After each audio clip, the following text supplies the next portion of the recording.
All right, scholars, our packet work today, right, for chapters 64 to 72 has us starting out with a quick write. How do you think animals are like humans? And then how do you think animals are unlike humans? So, scholars, if I go to my packet, here's that quick write. So, how are animals and humans alike? So, I'm going to write here, right?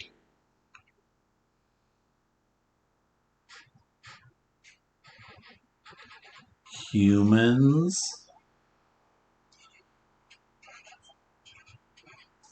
and animals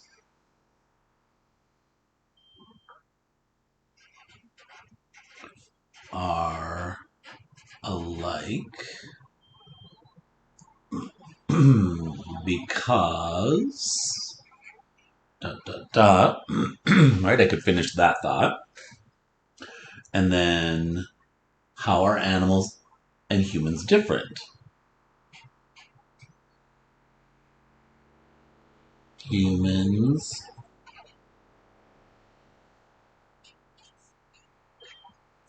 are different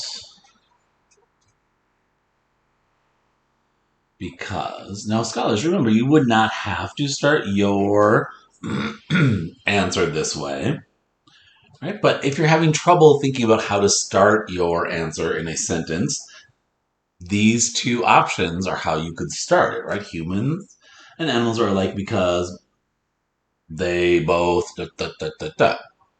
Humans and animals are different because humans or because animals or something like that. Right? So if you want to pause for a moment and take care of your quick write, you could do that. Then when you're ready, we're going to move to our next slide. So scholars, we are going to review vocabulary from the last couple of lessons as we get ready for our new set of vocabulary. So we've talked about these four words already. Intently. But if you look at something intently or you study it intently, you're giving it your full attention. So you're doing it attentively. Right? You're paying much attention to it, right? You're looking at it closely. When you're contemplating, you're thinking about something. Right? Contemplating means thinking, right? You're in deep thought about it. You're mesmerized by something, you're enthralled by it, right? It's captivating your attention. You're mesmerized. People are often mesmerized by my hair. Oh, I hear you laughing, but my hair is very mesmerizing. You might be addled by what I just said, meaning muddled or confused. Do you find that confusing? Are you addled by it? Another set of words we've already studied, shrouded means covered. Remember, if you hear something is shrouded in mystery, right? It's covered in mystery.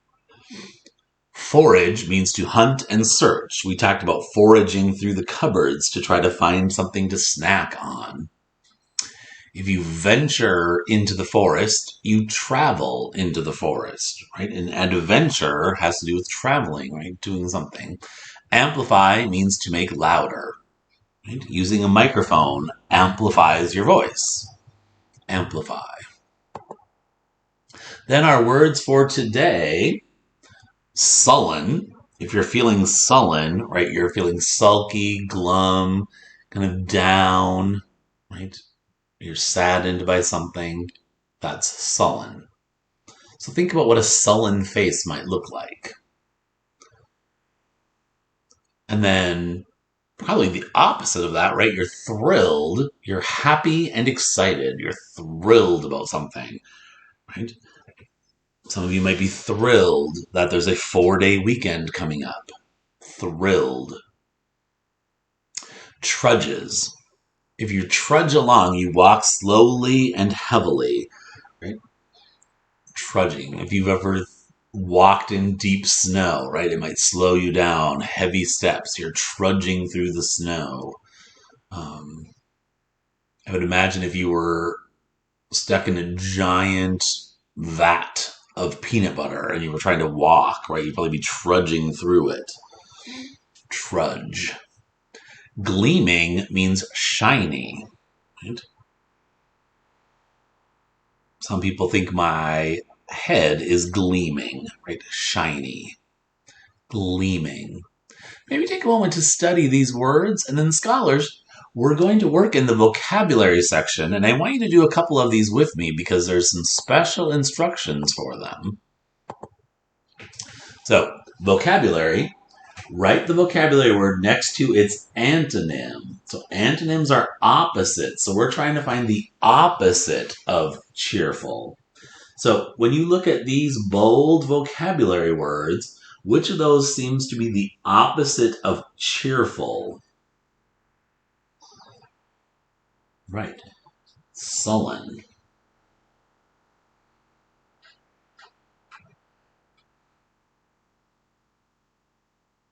How about dull? The opposite of dull.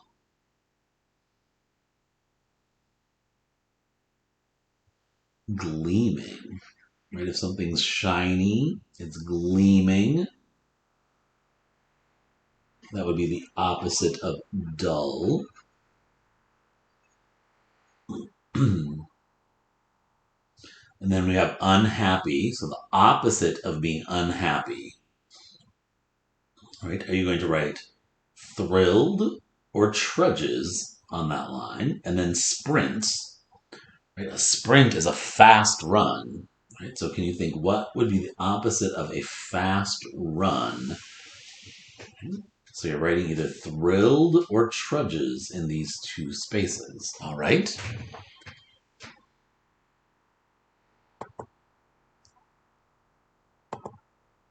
Then scholars, I want to talk to you for a minute about chronological order. So chronological order, when you put things in chronological order, you put them in the order that they happened. You will be asked to put some items in chronological order today, right? The order that they happened. We'll come back to that in a little bit. If you didn't yet listen, there's a video link to me reading pages 138 to 153. And then you do have a few pages to read on your own, right? Read to someone, hopefully. But make sure you're reading that last little bit of the story, of the chapters.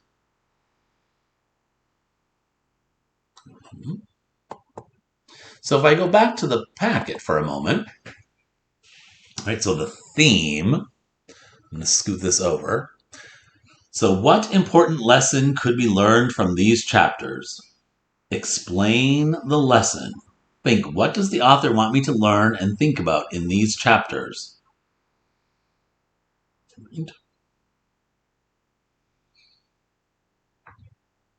So think about, what does the author want me to learn? One theme in these chapters is, right, and then you could fill that in. What do you think is a theme? What's something the author is wanting you to learn in this group of chapters?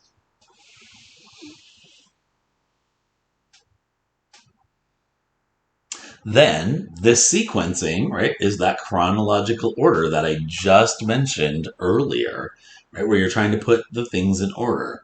So you're thinking, right, using the numbers 1, 2, 3, 4, 5, trying to put them in order. So you're thinking about which of these things happened first.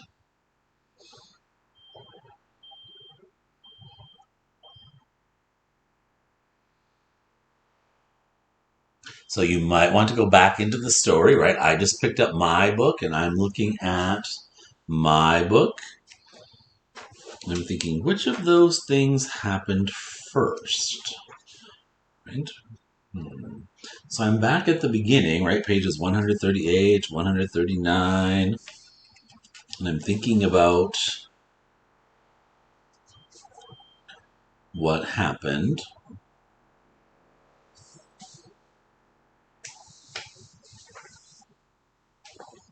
Right, are you all there with me right now, looking to see what happened? All right, so as I was digging through Scholars, right, I went back to 138 and kind of looked back at that section and saw that our chapters today started out with Ivan remembering when Helen left Mac. Right?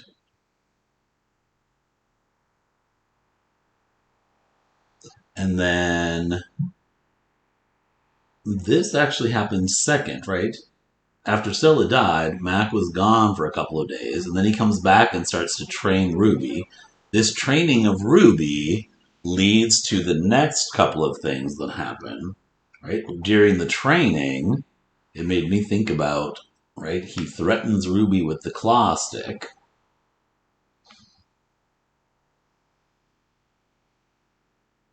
And then I'm going to leave the rest to you to think about, right? What happened after he threatened Ruby? Right? So you've got two things there to think about. One of those is going to be 4, and one of those is going to be 5. And that's up to you. And then Scholars, this very last question, right? I talked about that during the reading. So if you listened to me do the reading, right? He says, but many days I forget what I am supposed to be. Am I human? Am I gorilla? Right? So he forgets. He gets confused by it. Why is that? Why does he say that? He's confused about whether he's human or gorilla. So be thinking about that for a moment. I look forward to reading your work. And then Scholars, just a final little reminder. Read that last bit, 154 to 160.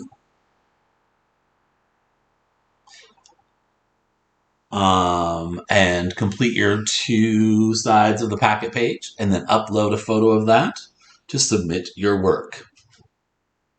And then I will see you with our lesson for tomorrow.